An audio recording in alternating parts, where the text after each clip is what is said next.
Um, Super excited to be here with you all once again for the 10th week of our study of the Black Jacobins by C.L.R. James. We have a small but mighty crew, those folks that have stuck with us right to the end, and we're just commenting on the fact that while fewer people, people may be drifting away from the seminar, things are just getting excited. So if folks are missing it, they're missing out on a lot, because this is such a pivotal chapter we're going to be talking about this week as we sort of prepare to conclude our semester. First and foremost, as always, we want to talk about where we left off last week, right? We saw in the past, in the chapters sort of previous to chapter 11, specifically the chapter on Toussaint seizing the power, the ways in which what Toussaint is doing is essentially clearing the way. He's defeating three enemies in in sequence. First, the British, who he fully expels from the island, then directly and immediately finds himself needing to confront the mulatto state that had been developed in the south of the island. And then on the heels of that, immediately marches directly into Spanish Santo Domingo against the wishes of Napoleon and the French. Of course, paving the way to a far bigger struggle, the one that he had foreseen, but as James puts it, had not communicated clearly to his people that he saw on the horizon. And he did all of this, of course, despite the constant stoking of racial tension and animosity by the British and the French as well. We see both of those imperial powers attempting to play formerly enslaved Black people off of mixed race people and off of the white settlers, as well as a permanent strategy of imperial power, of course, one that continues to this very day. And we saw the way that things began to come to a head with the French themselves, specifically around the radical figure of Bois, who is Toussaint's nephew. And this led to Toussaint essentially trying to arrest the French governor and crossing the Rubicon, as James described it. And so we begin the next chapter on the Black Consul with Toussaint firmly in power and also confronting none other than Napoleon Bonaparte, who had come to power in France. And we paused and structured our conversation last week around this question of Toussaint having risen to power, this being a new Toussaint, as James puts it, one who had been sort of forged by the struggle, forged by the revolution, but one who also nevertheless made a fatal mistake, a serious mistake. And at the end of the last chapter, for folks that remember, James says that Toussaint had burned his own boats and leads the reader to believe this had been as a result of overstepping in confrontation with Napoleon, provoking the French forces to attack. But the reality is he immediately transitioned into making clear that the question was not about the French. It says, not with Bonaparte, nor with the French government. His error was the neglect of his own people, right? Things are beginning to come together. The long process whereby James is describing the development of a tight sort of fusion and bond between Toussaint and the masses, between leadership and the grassroots, between Jacobin and sans-culotte, these come to fuse together during the course of the struggle, and that for James is the key. What he's foreshadowing for us now is the breakdown of that link and the danger that it might bring, of course, with the example of Robespierre having attacked and destroyed his own left wing and destroyed his base. So this week we're turning directly to chapter 11 on the Black Consul, which seeks immediately in the title to position Toussaint on par with Napoleon himself, who through his coup on the 18th Brumaire had christened himself as first consul of the French Republic. But the title Black Consul is also a reference to a previous book about Toussaint called The Black Consul by the Soviet Anatoly Vinogradov, that was written just a few years prior to James' own book. He mentions it in his sort of annotated bibliography on page 389, and this had been one of the first attempts to describe the importance of Toussaint and to tell this history. But according to James, and I think this is well recognized, it made a bunch of serious historical mistakes. It sort of overplayed the dramatization of what was going on over the historical fact. and it therefore ends up being less than useful, and if not sort of counterproductive. But I want to mention the fact that this is on page 389 of the Black Jacobins in that bibliography.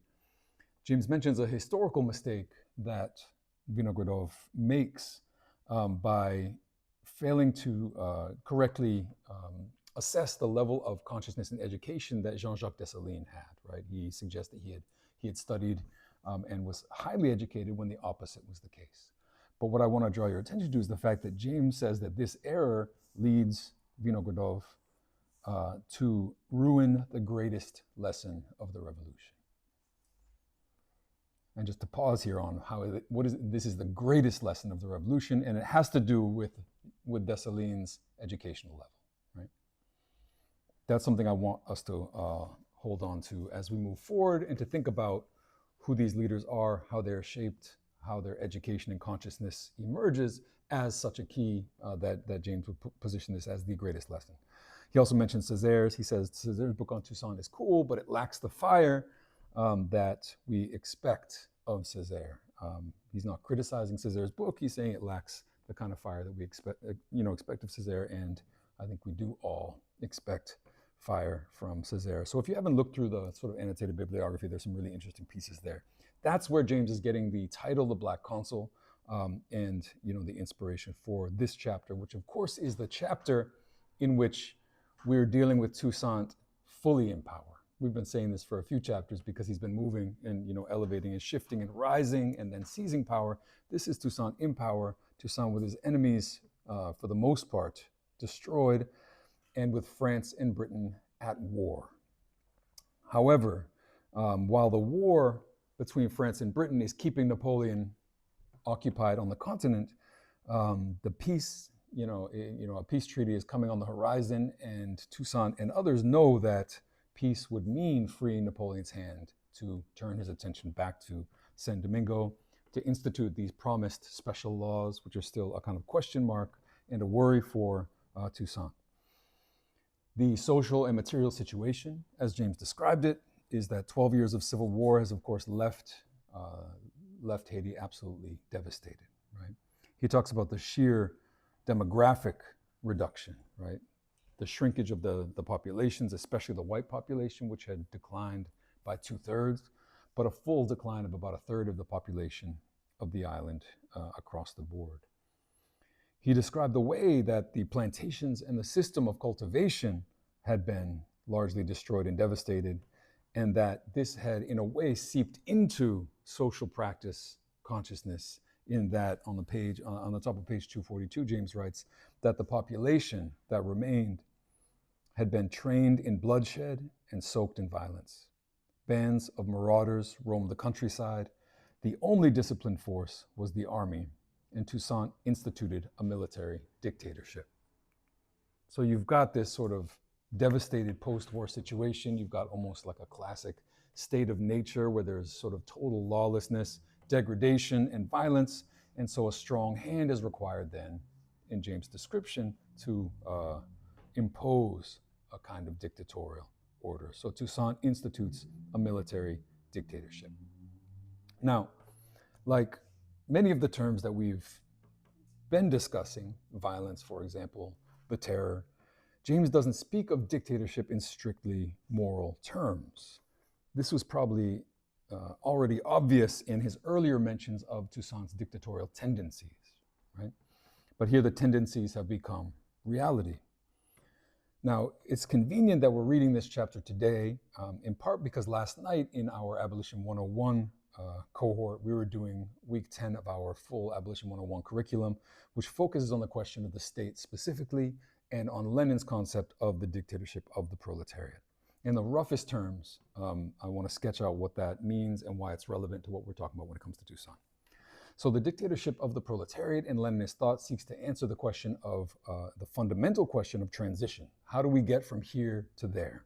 How do we get from this society, capitalist society, to a very different society that's socialist or communist? And the dictatorship of the proletariat is therefore fundamentally a concept that's located in time.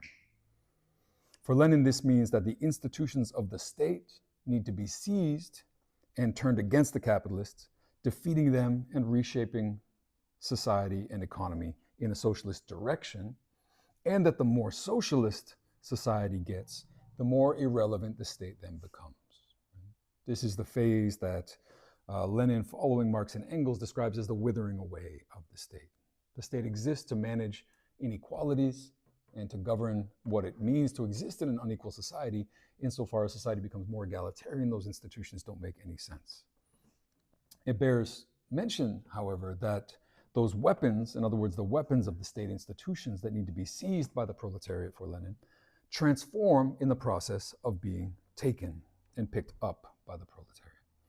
They, in fact, must transform, lest they take over the revolutionary process and turn it against itself. So this is a process of transition that requires weapons, and it takes time. What's interesting, particularly about this question of the dictatorship in this context of the Haitian Revolution, is that Du Bois in Black Reconstruction is similarly concerned with the need for something like a dictatorship, in large part because Reconstruction itself was, in the US South, quite literally a military dictatorship, and because it's difficult to see, honestly, difficult to see any way around that. Insurmountable force was required to break the power of the planters, to hold their white supremacist shock troops at bay, and to rebuild the political and economic structure from the ground up and on different foundations.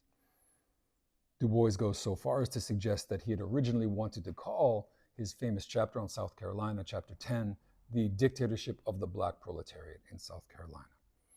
He decides that that ultimately is not exactly what's happening in South Carolina under Reconstruction, that it's not as unified and directly politically, ideologically willed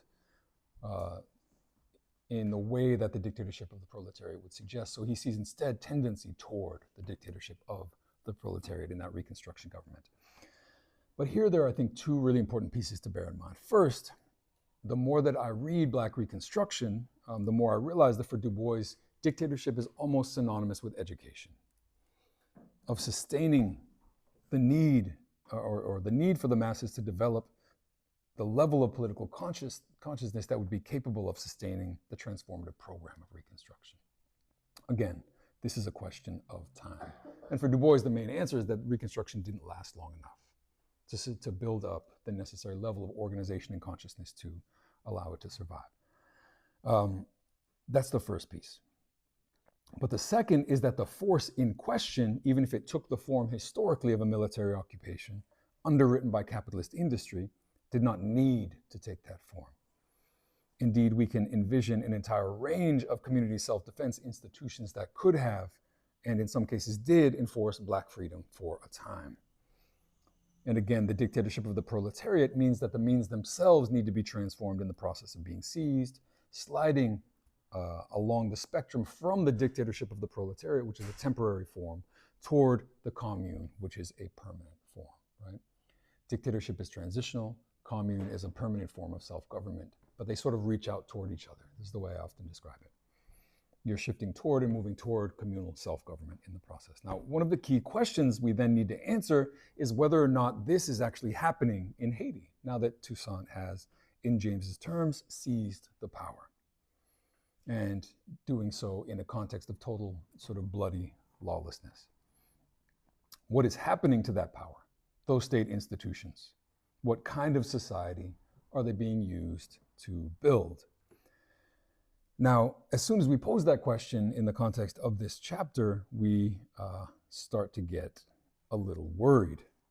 James tells us, and we've seen him foreshadowing along these lines already, that Toussaint's primary concern is agriculture.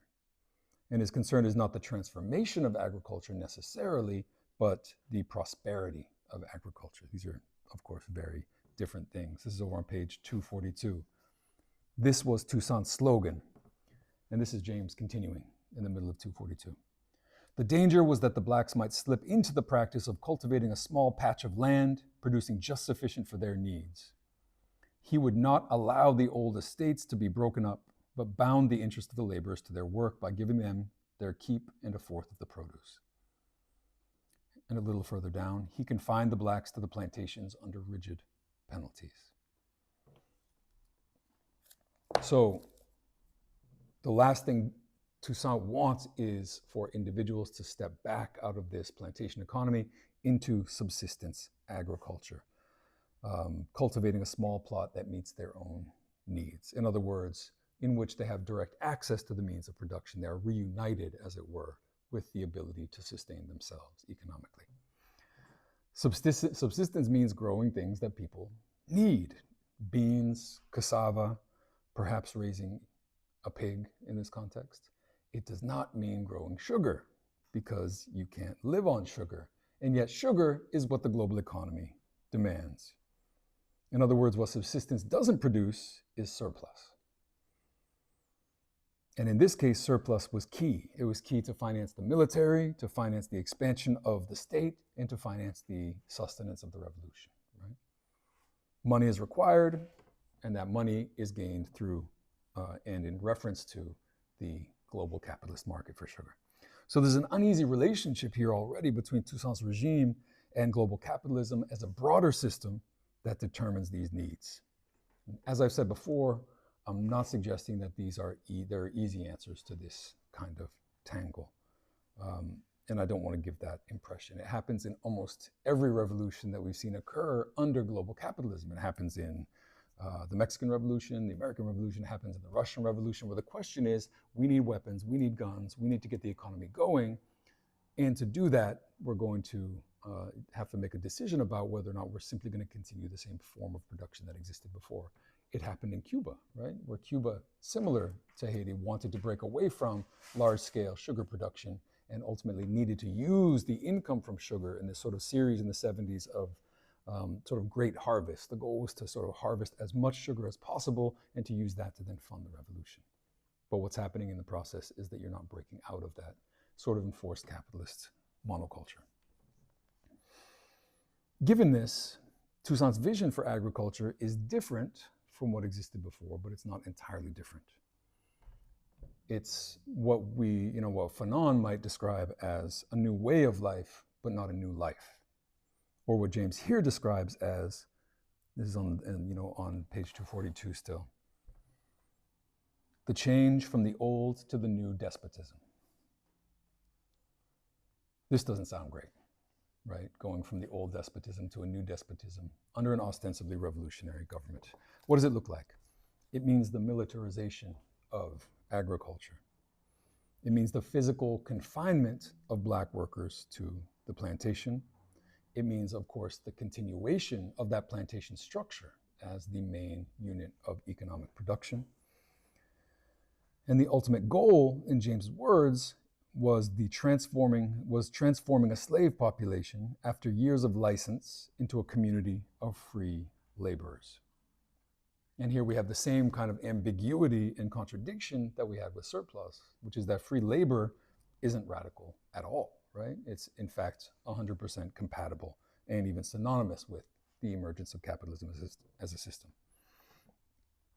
And James too is kind of unclear about where he stands in relation to this new despotism on the agricultural question. Not that there's necessarily, again, an easy place to get your footing. Despite describing this as a new despotism, he immediately adds that, quote, behind this despotism, the new order was vastly different from the old. These were, after all, free laborers, right? Not in the sense that they could leave the plantation, but in the sense that they weren't owned by another. And also in the sense that they were compensated with a part of the product, right? A shift toward wage labor or some kind of inverted sharecropping production. The hours were shorter, and there were no longer beatings, or at least Toussaint actively discouraged beatings when, for example, Dessalines had whipped his workers. Here and elsewhere, freedom is, of course, a spectrum, and I think we know this to be true, to be consistently true. It's not a yes or a no. Are you suddenly free? Did the revolution suddenly and forever free you? And even someone like Du Bois would talk speak in terms of what he calls wage slavery, right? While making it clear at the same time that this is not the same as actual slavery, much less racialized chattel slavery. And I think while many would try to skirt this tension in either direction, right? On the one hand, you've got this sort of class reductionism that says all wage labor is the same as slavery. And on the other hand, you have more like an Afro-pessimist read that distinguishes the two in absolute terms, right? Opting for either side of that, entails some kind of oversimplification. And I think we can't, as a result, avoid navigating the in-between space that James is trying to navigate, right? Something had changed with the abolition of slavery. The new despotism was not the same as the old despotism, and yet that's not an absolute shift and an absolute transformation. However, he does make clear that this in-between is also a broader and universal phenomenon. And again, this is something he very often does. He says, like the workers in Paris, there was dissatisfaction among these new free laborers, right? So they're entering the level of the workers in Paris in terms of the level of freedom, but it's not an absolute freedom. But there's also, and this is really the key for James, I think, no desire among the black laborers to go back, right? The new despotism is still a step forward. Now, there's a strategic element here that needs to be borne in mind, since the new despotism had to be just new enough to keep pace with, or at least to gain the consent of, what he calls the new race of men that the revolution had created. As the revolution's own process had shown clearly enough, the black laborers would only accept so much. And if they resisted too ferociously, the regime would actually be doomed. They had been organized, they'd been formed into disciplined regiments, forms what James calls forms of Republican organization, which persisted and even spread to their broader communities. They had fought and they had won freedom. And this fact was not lost on them. In other words, they had developed political consciousness in the process. Meaning that the newness of the regime had to match that, otherwise it itself would not be sustainable. The people could not move too quickly and too far ahead in terms of their expectations, or they would need to topple the system.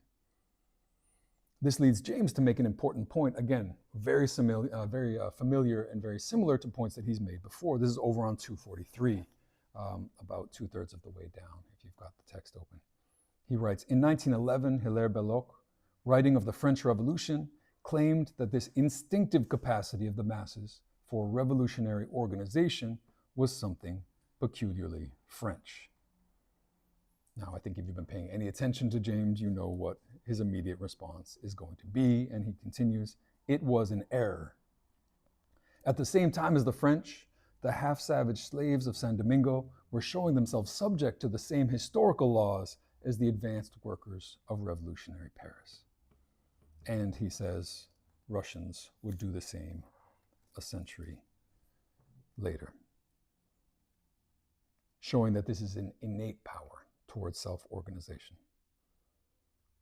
Since we're talking about the development of self-consciousness through struggle, it's worth remembering that Du Bois frames the entirety of Black Reconstruction around the fact and the assumption that enslaved Black people are what he calls ordinary human beings, right?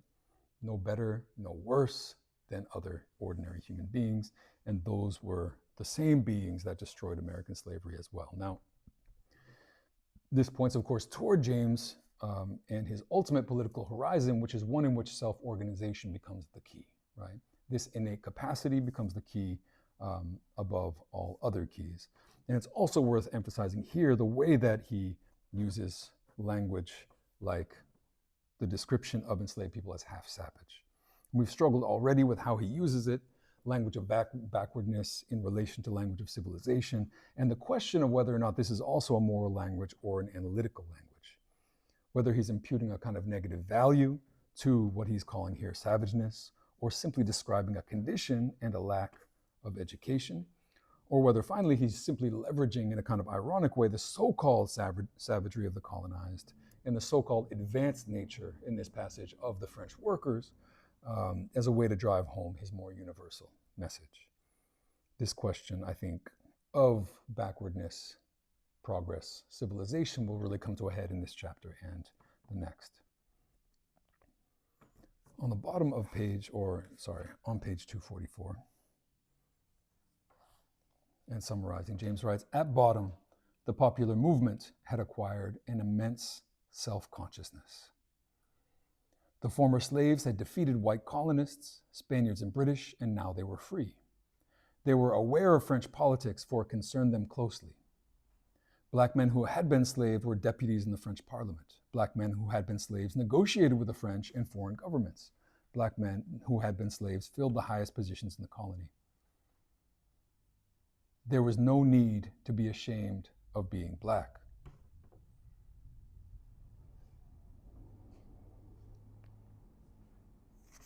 And here James is writing to his own context, right?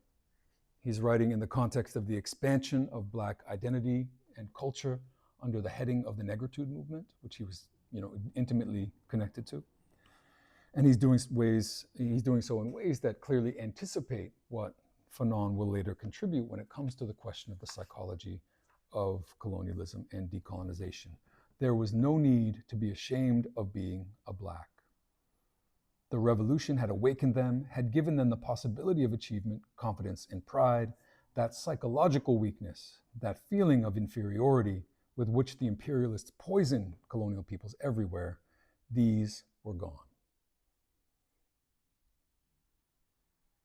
James is demonstrating the possibility of liberation for Africa looking forward, and insisting that in the process of struggling for that liberation, the inferiority that seems to operate as a brake on that struggle, that says we can never win, that says we can never govern ourselves, will fall away in the process, right? Very Fanonian, very proto-Fanonian in this sense. This so-called inferiority complex is exactly what Fanon will begin to address and confront in Black Skin, White Masks. Again, maybe we'll talk about that next semester. It definitely seems relevant. This process of developing new self-confidence was the process of creating, or what James refers to as the people created by the revolution. And they were a different people than they had been before. And the revolution had not only made and remade the people, but of course, James returns to this question, it had made and remade Toussaint himself. And done so, as we've seen, through the powerful bond with the people that he had been developing all along, this sort of mutual interplay between himself, his own development of individual self-consciousness and self-confidence, and the simultaneous development of the people. This then is a premonition of what Fanon would argue about violence in The Wretched of the Earth, right? The way that struggle becomes liberating on both the individual and the collective level. And there's a very interesting way that he describes this at the bottom of that paragraph. These newly self-confident laboring masses, in James's words, at first gave him their fullest confidence. And I love the way that he's phrasing it, because there's almost like an exchange and an interplay of confidences, right? The masses are gaining confidence, and then they're in a certain way delegating that confidence or sort of lending that confidence to Toussaint himself. Now I'll take questions in a couple of minutes, but before I do so, I want to flag the fact that the question fundamentally for us is the question of what Toussaint does with that confidence that the masses are lending him, right? This conviction and this certainty that he borrows from the masses. What is he using it for? What sort of a society is he trying to build? This is really the fundamental question of this chapter. You look at the very next line, which is a paragraph break on page 244. And again, James begins with a statement on the confidence piece, right? Sure of himself. Again, sure because the masses have connected their confidence to his confidence. They've buoyed his confidence. They've lifted him up. Sure of himself, Toussaint reorganized the administration with boldness and skill.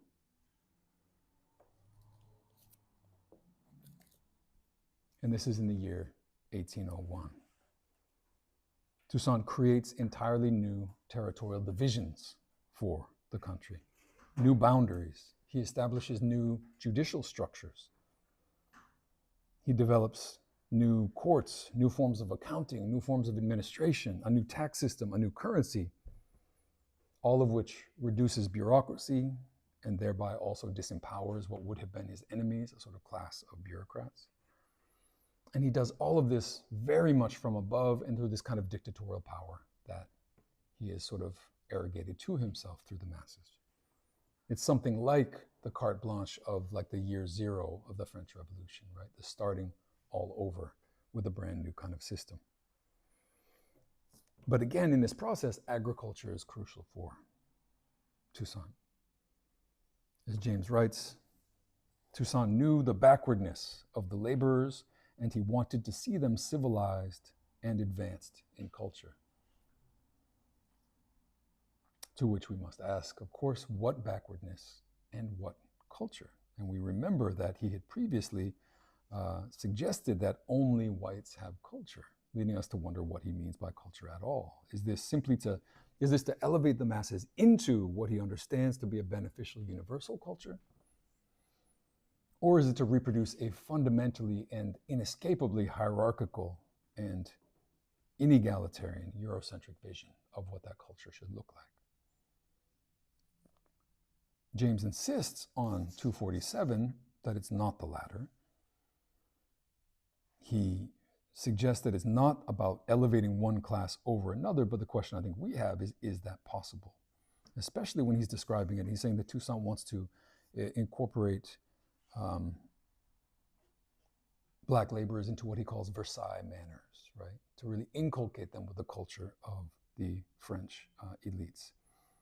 And James admits that, quote, with the growth of a Black ruling class, complications were arising already.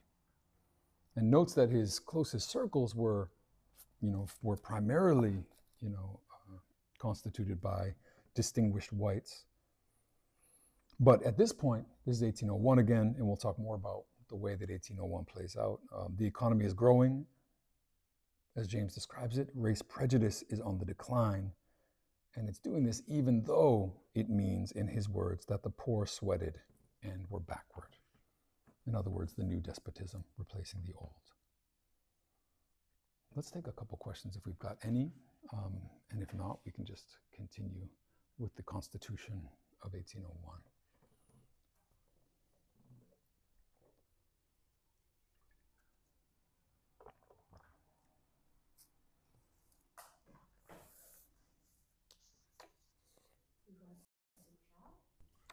Can you speak to how confidence was cultivated within the movement?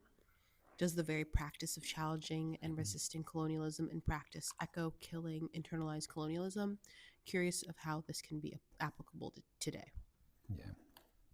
How was confidence inculcated within the movement? Yeah. I mean, through the struggle, right? Fundamentally through the struggle. This is a very Hegelian gloss that would influence someone like James, but very much influence someone like Fanon, insofar as, this is a major question for the question of how anti-colonial and sort of Black revolutionary movements embrace certain elements of the dialectical tradition, right? Whether it's Hegel, his sort of idealist dialectic, or whether it's Marx and his materialist dialectic. In both cases, the question is one of the role of struggle at the heart of history, right? For Hegel, it emerges, and we talked about this a little bit before, in what's referred to as the master-slave dialectic, which shows the way that struggle is key to developing self-consciousness and self-confidence. That's the very heart of how Hegel understands, really the human psyche and human society as a sort of macro kind of instantiation of those psychic dynamics. That means, right, engaging in struggle, fighting for freedom, brings you face to face with death, as he puts it, shakes away everything that's inessential, reminds you of your own humanity, and reminds you of your ability to fight and struggle. Now, this view of the centrality of struggle is exactly why Black and anti-colonial revolutions turn to dialectics, because they're looking for something that will center this. Césaire himself, Émile Césaire, he speaks directly to the Hegel piece. He says, oh my God, he's like, I found it. It's in Hegel. It's right there. We have to struggle to be free, right? We have to struggle to be free. When you struggle, you free yourself. They didn't need Hegel to know that, but they found resonance in it. Frederick Douglass didn't need to read Hegel to write almost exactly the same thing about his fight with the slave breaker Covey, who was sent in to discipline and break his spirit. He fights back, he wins the fight, and he says, in that moment, it's very interesting, speaking to this question of how freedom is neither yes or no and always a spectrum, right? Douglas says, in that moment, I was free in spirit or free in reality, even if I was a slave in form, right? He hadn't escaped yet, but he had developed a kind of self-confidence through struggle that had freed him internally, right? This is the kind of thing that Césaire, James, Fanon, so many other revolutionary thinkers embrace, right? And it's got everything to do with this question of confidence. When you stand up, when you fight back, especially when you've been told that you are inferior and are not capable of fighting back, the impact is seismic, right? And so the second piece is that this question of struggle for the development of confidence and self-consciousness is doubly important for people who have been taught inferiority, right? Within systems based on inferiority. So there's a double reason, right, that these sort of dialectical insights are crucial. But actually, I will add to that. How is it inculcated within the movement? The struggle creates it, opens it up, but it also acquires forms of organization. And I think that's important to say because James is even emphasizing those here, right? How do sort of explosive moments of struggle then yield sustainable forms? It's through organization, what he calls Republican forms of organization, participatory forms of democracy that create and stabilize that freedom and that sort of confidence in practice. Cool. Do we have any more questions before we move on? All right.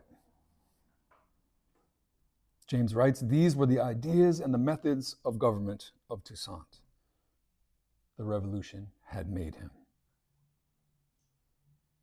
And as he puts it, none of these accomplishments were inevitable if not, quote, shaped and soldered by his powerful personality. And this is James again, of course, returning to the very first pages of this book. The question of how do you relate the individual to the history that makes the individual, he says.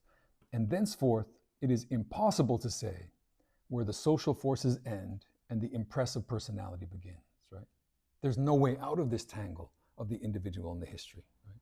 It's always going to be a kind of chicken and an egg.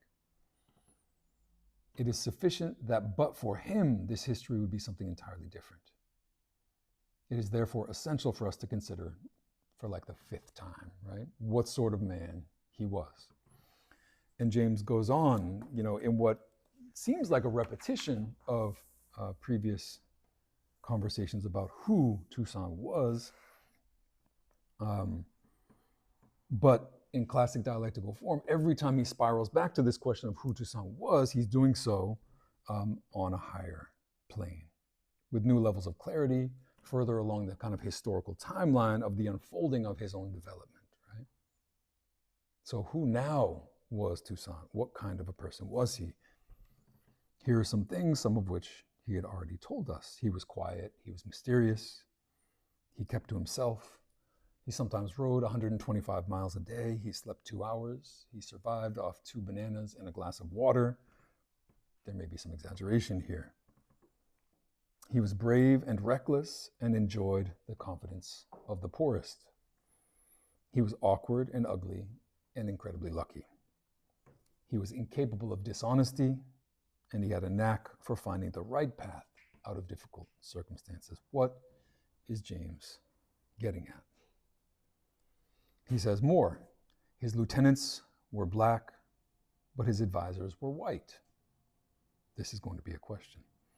And while he was, quote, absolutely at home with the masses of the people, he was equally comfortable in aristocratic luxury alongside white elites. If you turn to the top of page 254, James writes, in a community where so many were still primitive and simple-minded, the personal character and conduct of the leader, sprung from the people, was not without social significance. Despite Toussaint's despotism, his ruthlessness, his impenetrability, his unsleeping suspicion of all around him, his skill in large-scale diplomacy and petty intrigue, to the end of his life, he remained a man of simple and kindly feelings, his humanity never drowned by the rivers of blood which flowed so plentifully and so long. So we've got here an extension of the previous claim that he was relatively unwarped by the institution of slavery, by the violence all around him. But it also begs the question of what this humanity that remained intact was, right?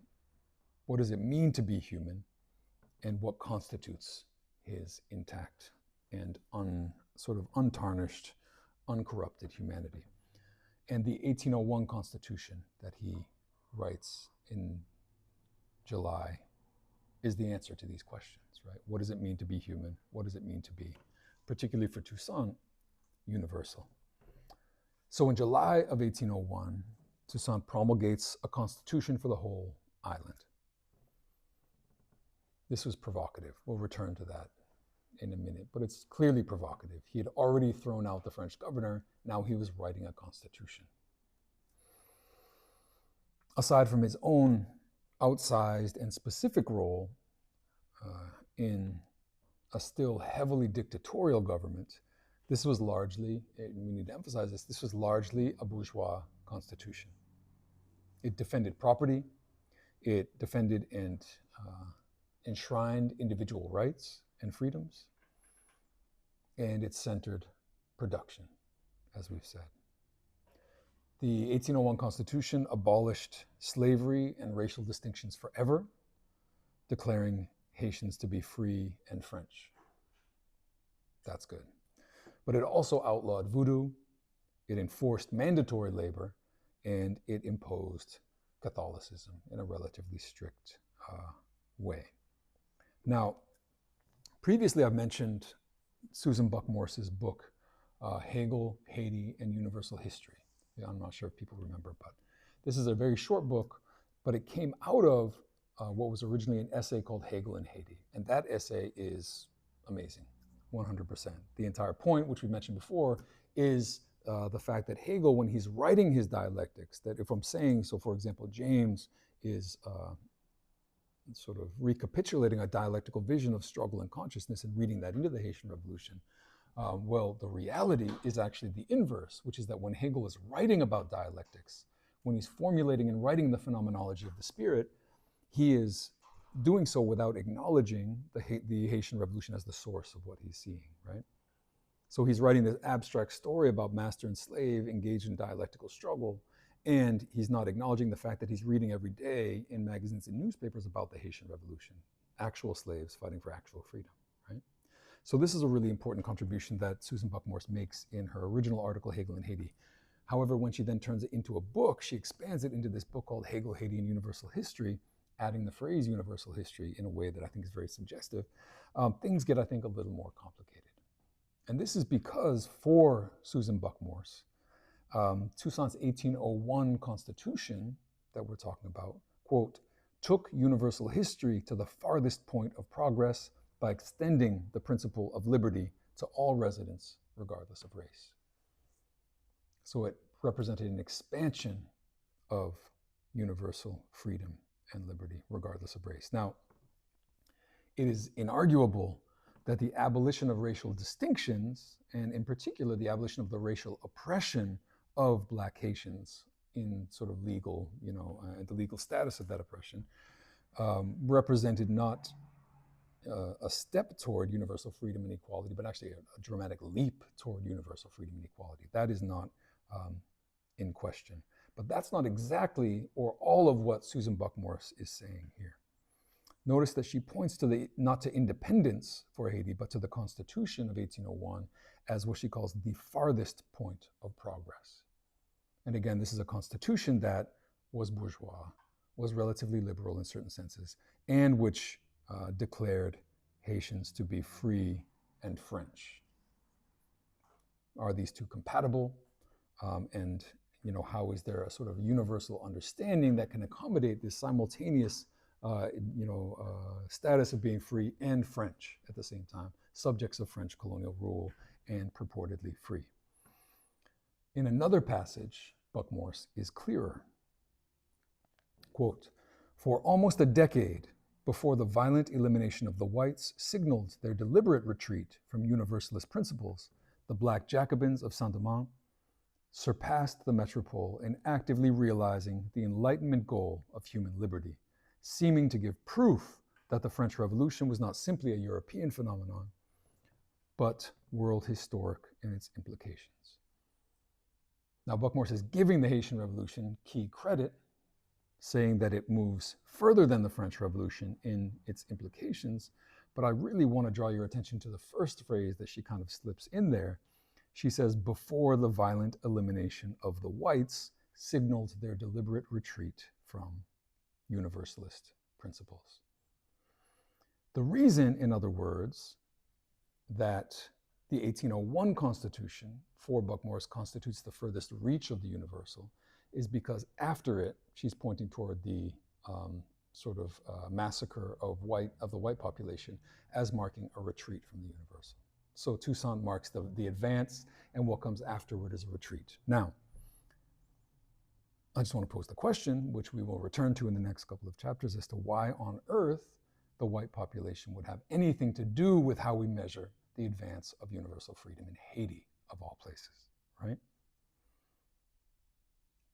But we already see some questions emerging in James's own description of how the Constitution was written, of the other leaders, in other words, Toussaint's lieutenants, and specifically of, these are other leaders who were made by the revolution, or similarly crafted by the revolution, and specifically of the way that their political viewpoints differed from Toussaint's on key questions, in fact, on what would be the key questions. What do I mean by this? First, that aside from Toussaint himself, there were no Black people involved in writing the 1801 Constitution. It was mixed race people and some whites. And James writes on page 263 about this process. As always now, he was thinking of the effect in France and not of the effect on his own masses, right? This being the question that was raised at the end of the last chapter. Granted, we don't want to exaggerate this too much. The individuals that he invited from the provinces to help write the Constitution were, as James puts it, mere figureheads. This was really just Toussaint using them to write the Constitution that he wanted to, but it's important to sort of flag. Second, though, James admits that Toussaint was no phenomenon, what he calls phenomenon or freak, meaning that he was not the only one that the revolution has shaped. This is on page 256 in the middle. The same forces which molded his genius had helped to create his Black and mulatto generals and officials. And the reason that James is describing these different leaders and the way that he describes their political perspectives in this chapter are very intentional, right? They had been shaped in similar ways, but toward different ends and political orientations. Dessalines, Vernet, Moïse, his nephew, Christophe, are all some of the leaders that he's sort of documenting and cataloging here. What's key is that the most important of these leaders, if you notice, all shared one key belief that set them apart clearly from their leader, namely the fact that they did not agree with his policy toward the whites. Moïse, his nephew in particular, had refused to impose the strict labor discipline that Toussaint had demanded on the Black workers, and as a result, he had come to, in some ways, symbolize the most radically, pro-Black orientation among the leadership of the Haitian Revolution. And again, we want to be clear, Toussaint didn't trust the whites, but he believed firmly and fervently in building a colorblind society. And so, quote, this is James on 261, set his face sternly against racial discrimination. Again, this commitment was clearly visible in the 1801 Constitution, in its insistence that racial discriminations and gradations and statuses would be eliminated forever. While the Black workers, of course, benefited from the legal abolition of racial discrimination, they, quote, and this is over on page 261, they did not approve of Toussaint's policy. They felt that he showed too much favor to their old enemies. So Toussaint's lieutenants and his base, the black masses, opposed the practice of this kind of universal colorblindness that Toussaint was pursuing. But he pressed ahead regardless. The question is, was this courageous dedication to principle, to overcoming race as a structuring element of society, or was it a symptom of a fatal flaw? James himself is clear in one of the most important passages in the book. This is in the middle of 261. These anti-white feelings of the blacks were no infringement of liberty and equality, but were in reality the soundest revolutionary policy. It was fear of the counter-revolution.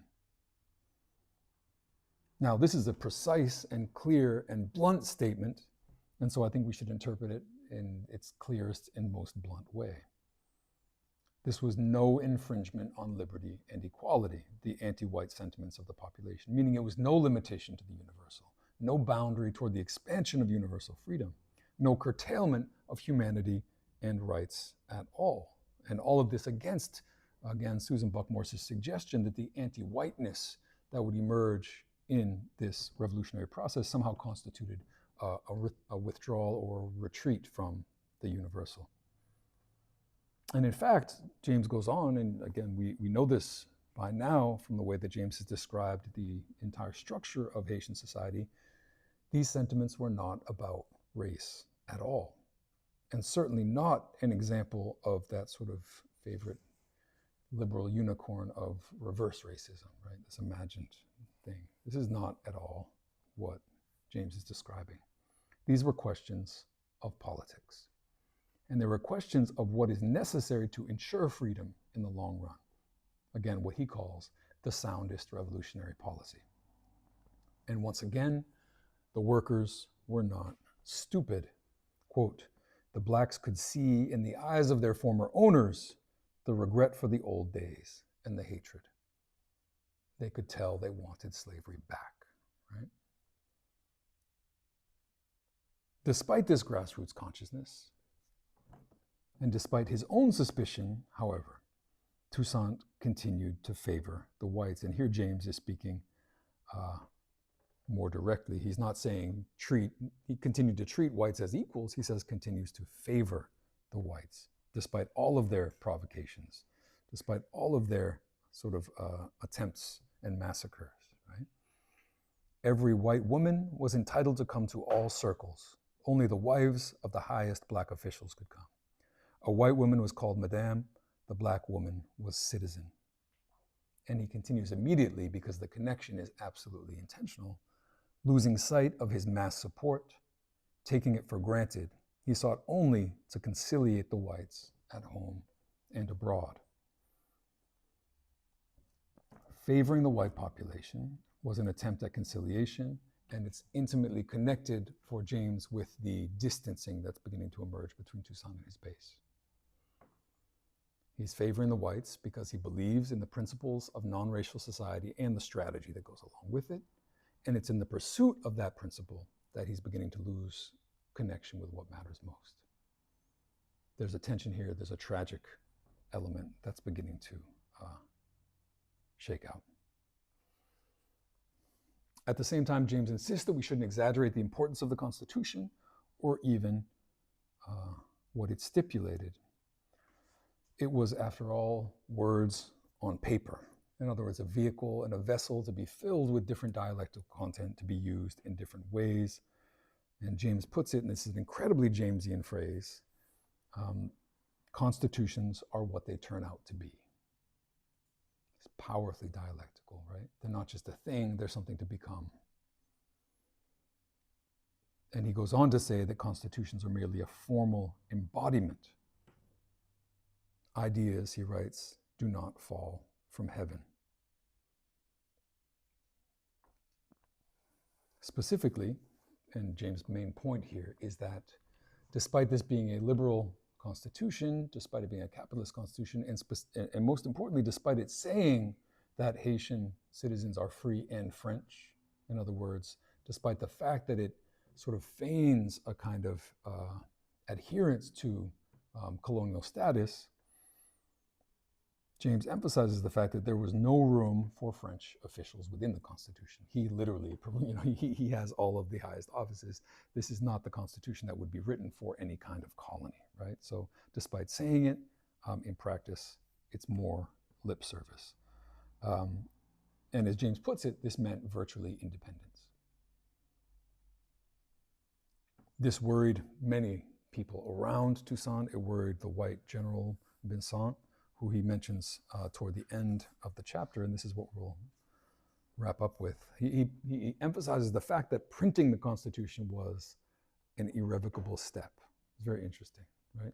Not just having it, not just issuing it, not just declaring it, but the printing of it was something that would make it irreversible and permanent. As James puts it, the printing of the Constitution particularly startled Vincent. To have it printed meant in those days that an irrevocable decision had been taken. Toussaint agreed. But of course, he was seeing that irrevocability as exactly the point, forever abolishing slavery in the colony. Vincent and others who had opposed the Constitution couldn't imagine, however, what was already in motion, and they couldn't put themselves in the situation of fully understanding it. At the top of 268, James writes, Vincent was a white man. He could never dread slavery as a black man could, never have that unsleeping fear of white treachery so strong in that generation of San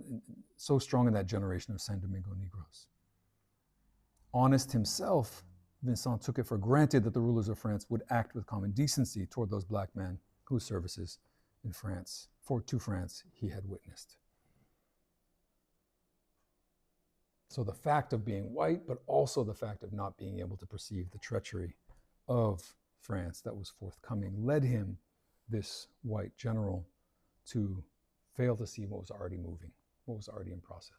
Namely, the fact that Napoleon had already decided to reimpose slavery, had already set those plans into motion. And this made Vincent and others the, quote, unwilling instrument of the inevitable treachery from above. So for now, at least, and up to this point, despite the favoring that Toussaint had been showing toward the whites, his distrust of them had been an asset. It had led him to issue the Constitution, to try to make permanent and irrevocable the rights, and the declaration that Haitians would be forever free. The basis of his power was the army. The basis of the army was the black workers, as James writes. And so Toussaint himself, faced with the inevitable, began to arm the workers and the masses to resist Bonaparte.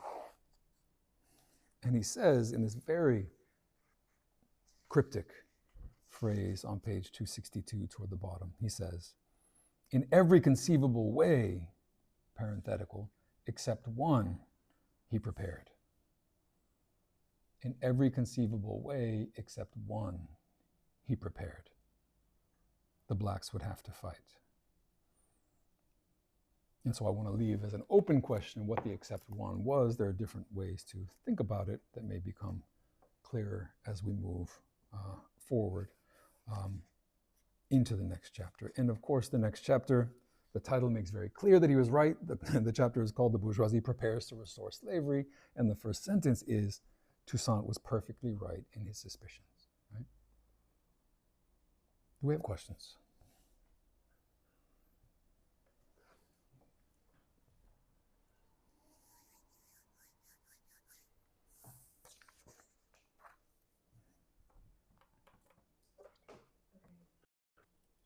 Question from the chat. I wonder if you can speak a bit more to the role of constitutions in revolutionary movements and state building. Mm-hmm. What are historical examples of revolutionary constitutions, and why is it important? What is the role of constitutions in revolutionary movements? This is a super interesting question. Maybe it's a little nerdy, but it's very interesting to me. And it's crucial, right? It's more crucial in some moments than others. The Haitian example And we're seeing really, again, James has a very dialectical understanding of what the Constitution means. What do I mean by dialectical? I mean, it's not just a thing. It's not just an object. It's something that is put out there and that then takes on a life of its own depending on what kind of forces it's subjected to. And the forces are many, right? It, of course, scares the shit out of the French. It says, here's someone declaring independence, even though they were already kind of moving in that direction, and he did it because of that. It makes very clear what he means by freedom. In other words, the abolition of slavery must be permanent. This is crucial, right? So it marks that. It makes it irrevocable. It makes it undeniable. This is part of why he's doing it. And so in both of those instances, you see this sort of contradictory role of constitutions, right? Because they are dialectical, meaning that they're subject to pressure and transformation, but they seek to freeze it, right? They seek to halt and they seek to hold, and they do so through the word. This is a contradiction of constitutions that the Haitian Revolution makes very clear, which is to say, the idea, and again, this is a very liberal idea, we've been talking about the word and the thing since week one, the very liberal idea and very bourgeois idea that simply by virtue of expressing the word, you have made reality or remade it, right? That's not true. Reality needs to be transformed on a material level, and it's far more complicated to do that. But the point is that constitutions can play a kind of leverage role in that process. If we're thinking about examples, for me, unsurprisingly, the example that comes to mind most clearly is the Bolivarian Revolution in Venezuela, which was sort of written in 1999 and approved by popular referendum in 2000. So for people that don't know the sort of basic dialectical moments in the Bolivarian process, you have a neoliberal regime that's sort of enforcing US-backed neoliberal policies that is impoverishing the population, that leads to a mass explosion in 1989. That explosion transforms everything. And in that context, Hugo Chavez tries to seize power in 1992. He's defeated, he's sent to prison, but the demand to transform the system persists. He's then elected in 1998. So you've already got 89, 92, 98. 99, he takes power. 99, the population gets together in mass, deliberative, participatory spaces to write a new constitution.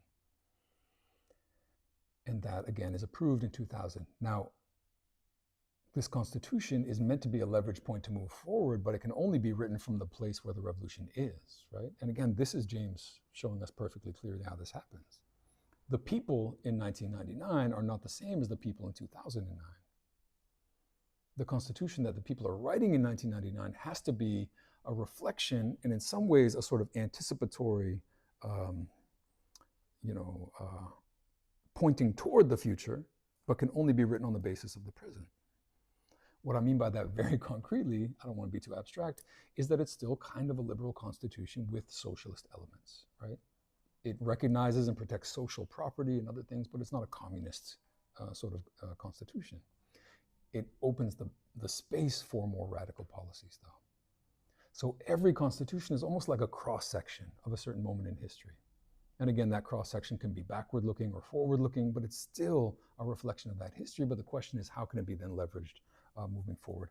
And the last thing I'll say is that Venezuela's sort of rewriting of the Constitution was part of a broad Latin American strategy, what's often referred to as a new constitutionalism associated with the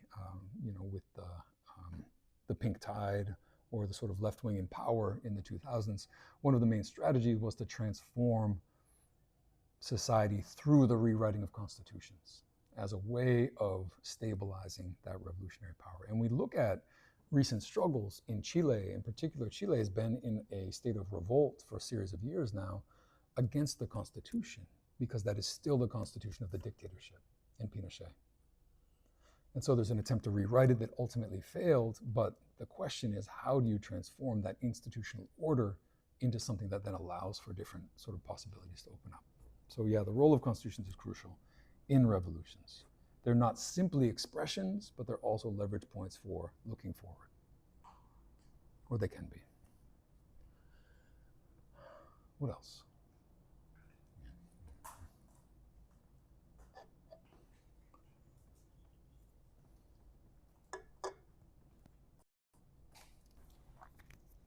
So, if I understand correctly, and tell me if I'm wrong, this constitution that Toussaint puts forward is declaring independence from France. And I guess, and regardless of whether or not I'm correct in that, in that, I guess I'm wondering, is James speculating that Toussaint's goal was to negotiate his way with out of this with France instead of fighting a war at all? Like, was he trying to kind of play a diplomatic game? Because I'm recalling several passages in previous chapters where Toussaint kind of surprisingly and masterfully negotiates his way out of a lot of situations. So I'm just kind of wondering if maybe that was his goal with this. So first and foremost, it's not a declaration of independence. It is explicitly not a declaration of independence. He's saying we are free and we are French and we will stay that way. But the reality and the important piece is that how on earth, first of all, being free and French is a contradiction. Second of all, it's essentially a declaration of independence because he's writing a constitution in which he is the sole sort of leader, right? And there's no room for France to play any role in governing the island. But it's, I think it's too simple to simply say that this was all a kind of trick or an attempt to avoid an ultimate conflict. We've already seen, and James has already written, the fact that by now Toussaint knows conflict with France is inevitable. However, and this emerges already in this chapter a little bit in the values that Toussaint has, right? In the kind of society he wants to build. Toussaint has a deep appreciation for France and for the French Revolution, right? He has a deep appreciation for French culture, right? He is trying to build and expand upon the best legacies of the French Revolution. And so there's definitely part of him that wishes the break did not have to happen. However, he is trying to avoid a break with France, even if he knows that it's sort of increasingly inevitable. He's arming the population, he's strengthening the army. He knows and is perfectly clear-eyed about the fact that that is his only basis of support, and that when it really comes down to it, the only thing guaranteeing black freedom is the army, right? So that's where all of his resources are dedicated, but at the same time, he doesn't want to break with France. And he certainly doesn't want to break with the principles of the French Revolution. So yes, for now, he is in some ways apparently trying to avoid this conflict, even if he knows that it's already coming. Yeah. What else? Yeah.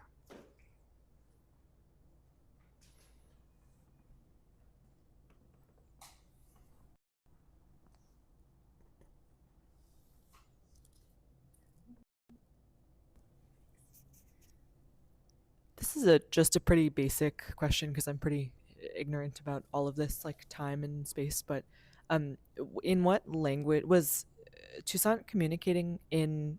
Like, I know like French to like French officials, but like amongst the masses, like what was like the language that they were communicating with at the time, or languages? Toussaint spoke French, but he didn't speak it very well, right? And he didn't write it very well. However, and we've seen language emerge in different ways, right? We've seen the fact that Toussaint is able to write incredible prose, but that he does so through sort of ghostwriters and translators and others who are helping to shape and craft his words, right? He, according to James at least, he will shape and hammer those words into being exactly what he wants, but he isn't the one who's originally able to write them in the way that he wants, right? So there's a kind of gray area there already that's very, very important. But equally important is the fact that he is presiding over an army, at least 2/3 of which barely speak French, right? Who speak Creole, but who also speak a variety of African languages and everything in between. And I have emphasized that during this seminar in particular because it really points toward not only a kind of hierarchy of status within the Haitian Revolution, but also to very different political orientations, right? Again, African-born people tended to hold a far more radical political orientation when it came specifically to the plantation system and to the kind of society they wanted to build, right? Again, that has everything to do with this chapter. This is a chapter about Toussaint the Consul building and rebuilding a capitalist geared sugar economy through plantation labor. Out of necessity, yes, but that's what he's building. And so the question is he building that purely strategically because he wants to be able to fund the revolution in the state, which is already complicated and sort of, already something that you could have like, a series of severe criticisms of. Or is he doing it, and this gets to the last questions, or is he doing it because he has an attachment to that form of politics and society?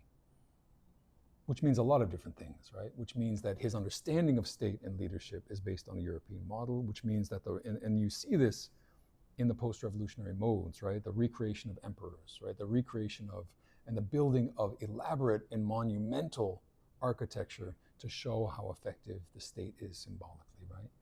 How do you build great works? How do you build architecture?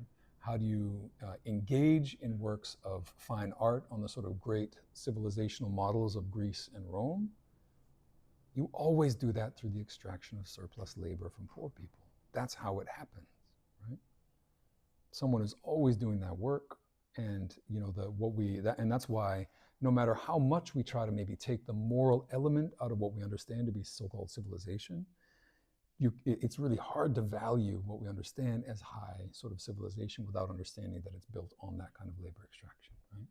And again, I don't make that as a moral claim at all. I really try to make it as sort of an analytic claim that it's explicitly because of the surplus that's extracted, right?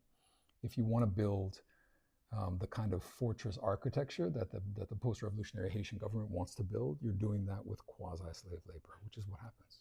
Yeah.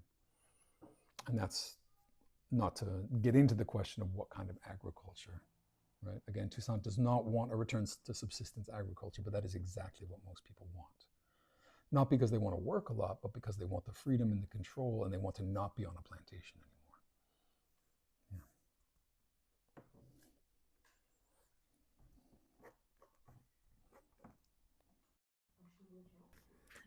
Building off of constitutions, also contracts, not as objects, but sociocultural fields. How have these living archives of transformation been sustained and adapted since 1801? Well, the question is about contracts in the Haitian context. I'm not super certain what the question is leaning toward, yeah, no, it's difficult to answer outside of the context of what we were just saying, right? Which is, what kind of a system are we talking about establishing, right? A contract is a very specific kind of relationship, right? And it's one that is not sort of coincidentally coincides with capitalism, right? Again, the Constitution performs a role of upholding and instituting a certain kind of order, and that's not even, again, this is not pure symbolism, right? Protection of private property. Protection of private property allows for accumulation, and so do contracts, right? If you don't have a system grounded in private property, you don't have contracts in the same way that we kind of understand them. So the question, then becomes one of what kind of society is this? Are the contracts being sort of recognized, and to what degree? One of the peculiarities of Toussaint is the fact that he is in this sort of spectrum of conciliation, right? Very conciliatory. And we've already seen the ways in which that's sort of hyper-conciliatory toward the white planter population. You can map a lot of this onto the US South during and after the Civil War, which is to say, what do you do with the property, whether it's the land or the property of people that has been deprived in the course of this revolution, right? And the more conciliatory you are, whether it's in Haiti, Toussaint, or in the US population, this becomes a question of how much are you going to compensate the planters for what they've lost in the process. And again, Toussaint tends toward the conciliatory side of that. And I guess the last thing to say, right, is this sort of absolutely most scandalous part of human history, which many of you, Haitian history, which many of you probably know, which is the question of reparations, right?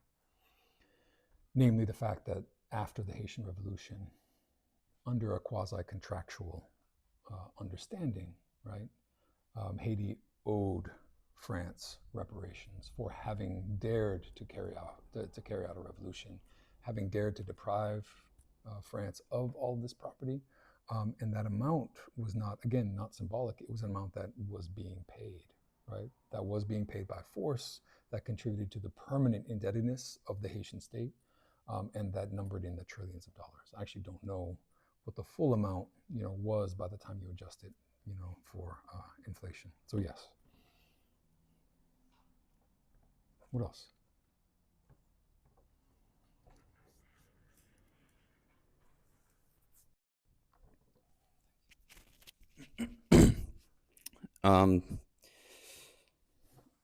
So I was really thinking about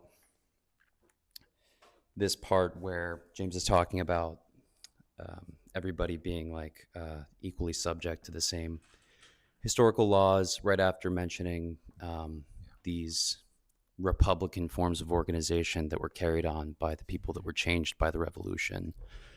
I wonder a little bit like whether these questions of like how much of this was a disconnect between Toussaint and the masses, or if like he like all along had like this kind of bourgeois upbringing or this like Eurocentric vision that he wanted to employ, or if this is just such an early stage of class struggle in history, like that there really wasn't even maybe like that kind of mass sentiment for organizing in like a socialist sense, and like having, I just wonder how literal is that term for one thing of like a Republican form of organization versus a socialist one, because I think by all indications like the picture that we're getting is like this is like universalizing liberty, like the practical application of the right of liberty is the right of property, like this is a bourgeois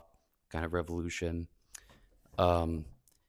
Yeah, so I wonder like how literal is that, and also again like is James, I this maybe like touches on something we've talked about a few times, but like it kind of seems to me a little bit like he doesn't like actually have this like this recognition for the agency of the masses in these struggles, and like he sees it like almost from a distance of like they're like subject to these historical laws and like they're being molded by them, and it's not as much like from an internal level where like the masses are actually like a form of knowledge and like resources that needs to be abstracted and then used as like a roadmap for achieving socialist revolution eventually.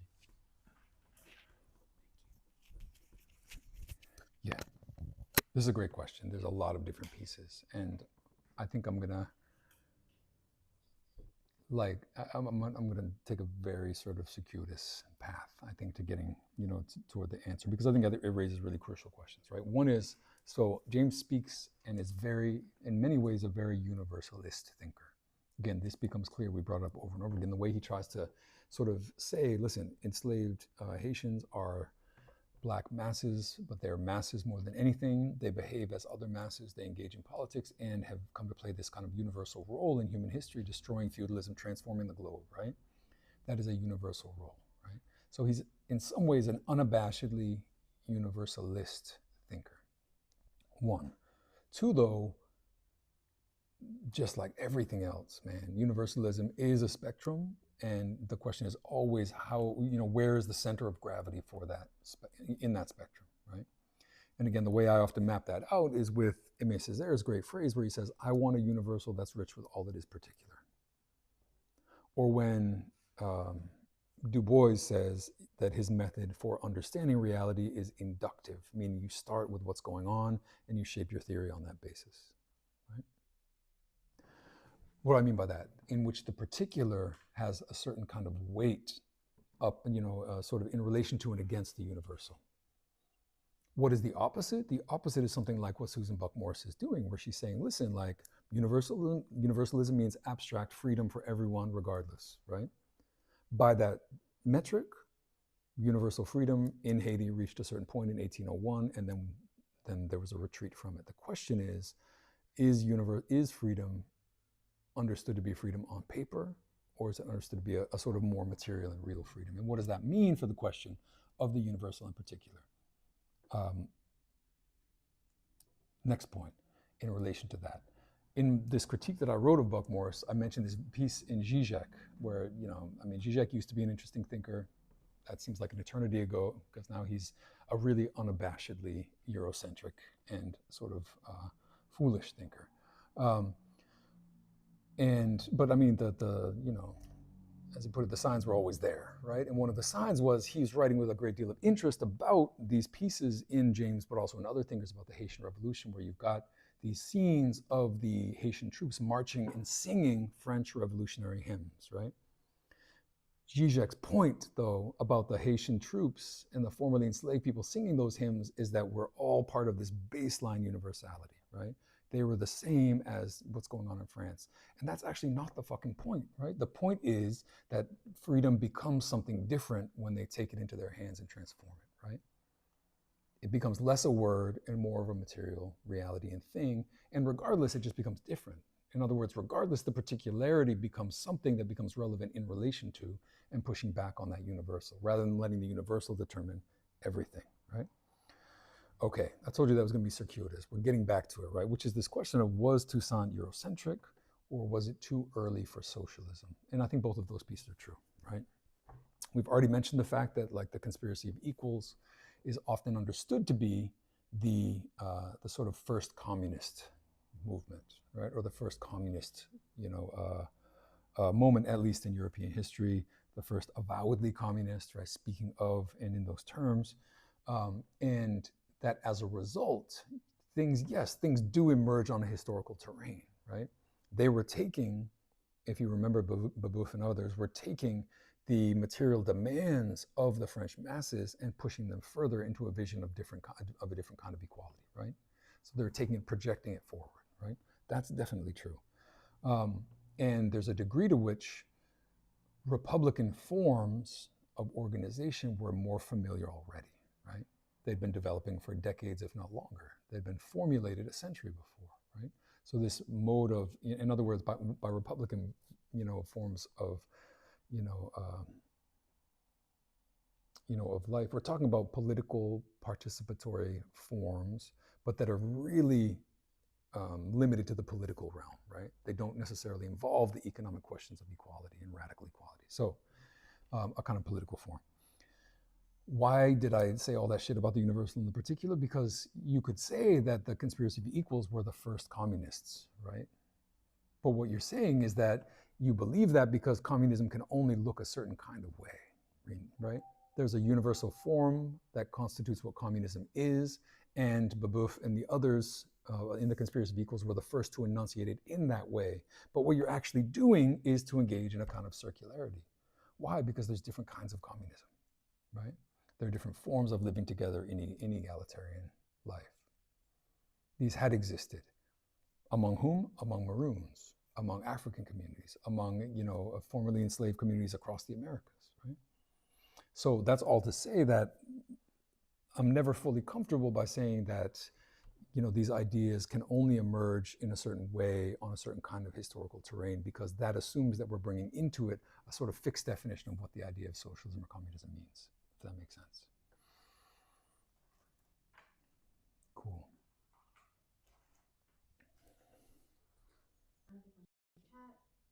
Was Toussaint's fatal flaw forcing the masses back onto plantations? What were the alternatives, at least in James's imagination?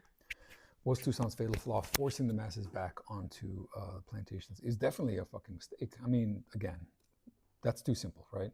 It was a strategic decision. It was a strategic calculation in a certain sense. It did not accord with what we now know and, to have been the systematic demands of the formerly enslaved people themselves, right? Again, James didn't know all of this. He could sense it. He could, see some of it later. Writers like Carolyn Fick and others have really fleshed out the way that if you look at what enslaved people did and formerly enslaved people did, it shows the kind of society they wanted to build, right? And reading out of that, you see a direct resistance to plantation agriculture. That was not, strictly speaking, his fatal flaw, right? According to James. And we'll see more next week about what that actually constitutes. But again, it's like, when I said last week that there's like lots of Rubicons, like he crosses one and then crosses another and crosses another, there are many fatal flaws that are all very much intertwined, right? So you say, well, Toussaint neglected his own people. Okay, well, why did he neglect his own people? Because he was attached to this certain kind of political principle that was maybe more abstract and more Eurocentric. Okay, but why was he attached to this kind of idea? And so you come to see a whole range of flaws that are bound up with each other, and those are definitely bound up with the question of plantation agriculture. So it doesn't help. Specifically, it doesn't help because the Black workers resist it, right? Because it contributes to the distancing that begins to emerge between Toussaint and his own people, right? And that distancing is the key to the way that his eventual tragic downfall. So yeah, I'll leave it at that. But that's all next week. Are we good? Awesome. Thank you all so much. Those were incredible questions, and we look forward to next week, week 11 out of 12. So we're almost there, folks. See you then.